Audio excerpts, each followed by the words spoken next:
Assalamualaikum, Mbah, saya mau tanya, kenapa semua spesies manusia itu dibatasi pemikirannya? Kenapa spesies manusia tidak tahu ujung alam semesta? Saya sangat yakin akan adanya Allah Subhanahu wa Ta'ala. Kemudian yang saya mau tanyakan lagi, ini semua itu apa toh, Mbah? Apakah semacam kerajaan? Kenapa kita tidak bisa melihat pasukan langit seperti malaikat dan lain-lain? Rasa ingin tahu saya itu sangat besar, Mbah. Alam semesta aja hanya bagian yang sangat kecil. Nah, jauh di sana itu apa? Dan ini semua itu apa? Iya. Itu tadi itu sebenarnya adalah wujud atau bentuk dari yang tadi kita omongkan, yarjuna, mendambakan. Jadi ini kan ekspresi dambaan dia terhadap kehidupan yang dia alami. Ya, tapi saya kira ada dua hal. Satu, kelebihan itu tidak pasti lebih baik daripada kekurangan. Atau apa ya, tahu itu tidak pasti lebih bagus daripada tidak tahu.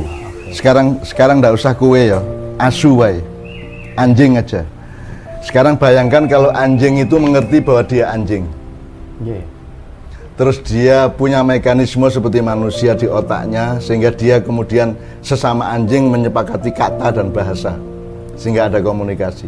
Sekarang kalau anjing sampai ngerti dia itu anjing, kuwi kan menungso kabeh lak dicakoti kabeh, dijenggoki kabeh, karena manusia ini sudah terlanjur berabad-abad lamanya menjadikan anjing sebagai lambang dari kekurang ajaran, lambang dari keburukan, kejahatan. Jadi nek ono bocah piye-piye di ono asu bajingan kan gitu kan, anjing lu kan gitu, itu kan seolah-olah anjing itu begitu buruknya.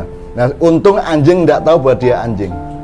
Kalau anjing sampai tahu dia anjing, kemudian manusia menggunakan kata anjing untuk memaki-maki satu sama lain, terus kalau ada anjing se-Jogja, se-Indonesia kumpul demo di alun-alun depan keraton atau di depan kantor gubernuran, kan kita susah. Jadi kalau anjing tahu bahwa dia anjing, kalau kambing tahu dia kambing. Kurban, misalnya mau hari raya kurban, kambing se-Jogja kumpul semua dan melakukan perlawanan kepada semua yang akan menyembelih kambing. Itu kan susah. Jadi Allah itu maha indah di dalam menciptakan level-level, tataran-tataran. Kan kita sudah belajar bahwa kalau batu ya batu, tanpa dia tidak punya alat untuk tahu bahwa dia batu. Batu tidak tahu dia atos apa tidak. Air juga tidak tahu dia lembut apa tidak. Daun juga bahkan binatang pun di atas itu ya. Binatang pun tidak tahu bahwa dia binatang. Nah, manusia diberi alat untuk mengambil jarak dengan dirinya dan alam. Kemudian dia diberi alat untuk memahami sesuatu, untuk merumuskan sesuatu, sehingga tercipta bahasa di antara mereka. Nah, pertanyaannya anak saya tadi, si Aye tadi, itu adalah pertanyaan kalau dari sudut negatif kita sebut itu ragus. Mungkin ada yang ngerti tenan, kalau Gusti Allah dibuka ke tenan, dikasaf tenan ya. Belum tentu siap juga mungkin. Belum tentu siap deh. Kowe rabi ngerti atine bojomu modar kowe. Utawa bojomu ngerti kowe turu karo dheke ning uteke nang cawe wedok liya. Kowe bayangin kalau manusia punya pengetahuan sampai ke tingkat itu akan terjadi kemusnahan karena akan terjadi benturan-benturan yang luar biasa. Jadi menurut saya keterbatasan yang dimiliki oleh manusia adalah rahmat Allah yang luar biasa. Untung kita tidak tahu. Untung kita hanya bisa melihat ke depan, kita tidak bisa melihat ke samping. Selama ini orang menyangka bisa melihat ke belakang, tidak bisa melihat ke belakang. Kalau Anda noleh ke belakang, itu Anda tetap melihat ke depan toh. Begitu gini kan, ya sana depannya sana. Kalau saya gini depannya sana, saya sana depannya juga sana. Jadi untung manusia hanya punya satu arah. Kalau Allah kasih kowe ndelok rono ning ngerti ale lagi ngopo kan, kerengan toh.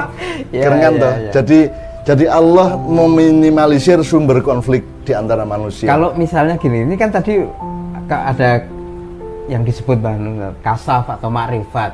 Artinya kalau kita boleh mendambakan makrifat atau kasaf itu sebatas atau sejauh apa, atau kasaf atau makrifat tentang Ya, apa, Mbak? kuncinya atau parameter utamanya manfaat. Manfaat. Ya? Anda mau sampai ke tingkat makrifat ke level berapa itu tidak ada masalah asal outputnya makrifat. Kita kembali ke tadabbur, kita kembali asas manfaat.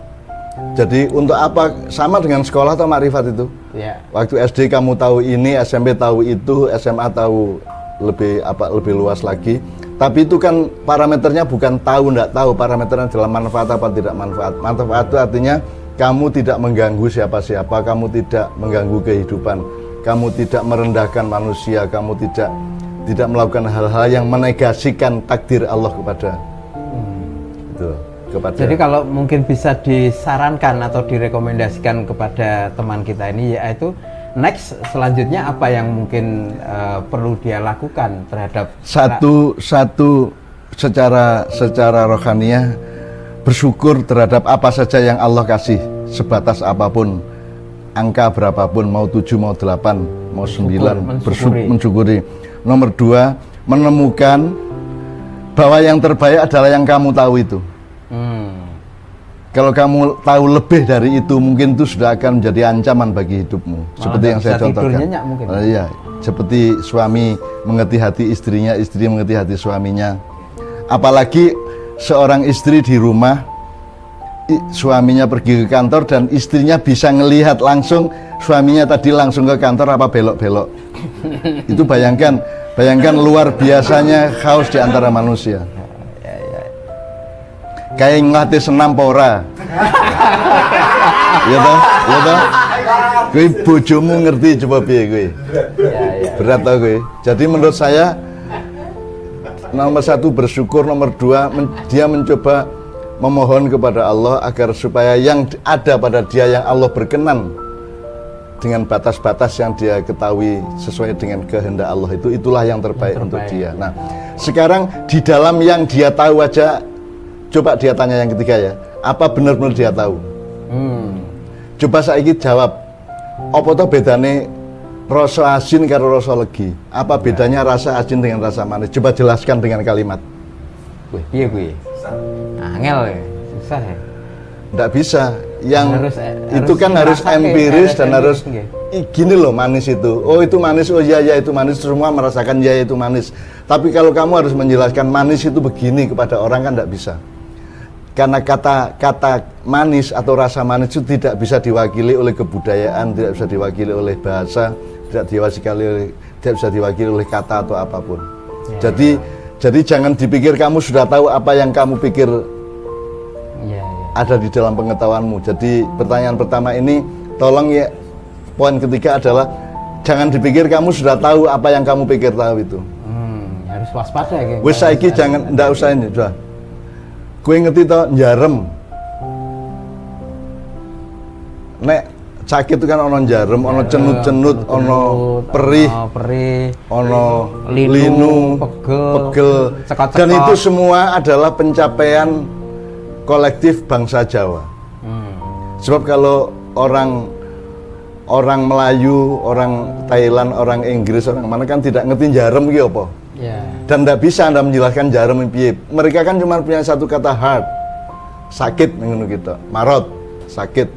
Ning wong Jawa kan iso lembut bedake lara ki cenut-cenut apa perih apa lara weteng ya senep. Bedanya senep karo sebah karo mules suduken. Itu aja belum kita tahu. Itu sebab sebenarnya si AY ini kamu itu sehelai saraf pun kamu belum tahu bener. Sebab kalau jarum itu begini. Peristiwa sarafnya bagaimana? Ada pertemuan antara saraf A, B sama saraf nomor sekian ratus atau sekian miliar. Kenapa kalau dua saraf itu ketemu kok terus terasa linu atau terasa jarum? Kan kamu tidak bisa ngejar lagi. Jadi manusia itu sudahlah tidak akan tahu.